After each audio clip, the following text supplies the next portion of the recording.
officials, governors, and the advisors crowded around them and saw that the fire had not touched them.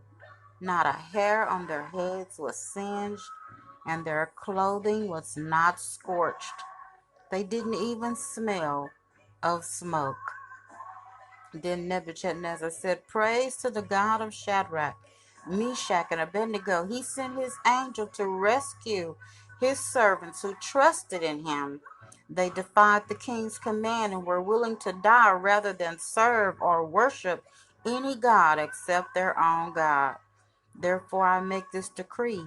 If any people, whatever their race or nation or language, speak a word against the God of Shadrach, Meshach, and Abednego, they will be torn limb from limb, and their houses will be turned into heaps of rubble. There is no other God who can rescue like this."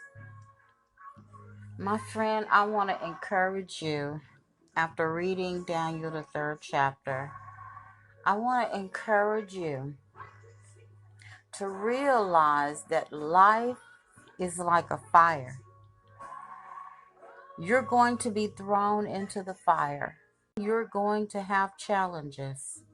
You're going to have obstacles. You're going to have times where it seems like you can't be rescued, and you're in the midst of the fire. You're in the midst of turmoil. You're in the midst of total destruction. You're in the midst of the eye of the storm. The hurricane is raging.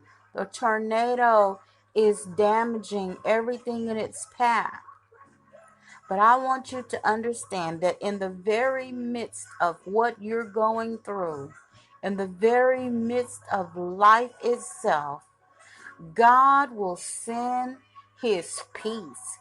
He will walk with you. He will free you. He will untie your hands and not allow you to be burned or singed or destroyed in the midst of what you're going through. Life is like a fire, but you can have peace. You can have victory. God is everything that you need to go through. Be encouraged, my friend, and look to the Lord just as these young men did. Even though they were thrown into a physical fire, God sent his angels. He sent his presence to be with them. Offer him praise in the midst of your storm. Offer him praise and thanksgiving in the midst of your trial. Offer him praise in the midst of your devastation, your situation, that broken relationship, that turmoil, that job termination, that sickness, that illness. Offer him praise so that you can experience the joy of the Lord in the midst of what you're going through.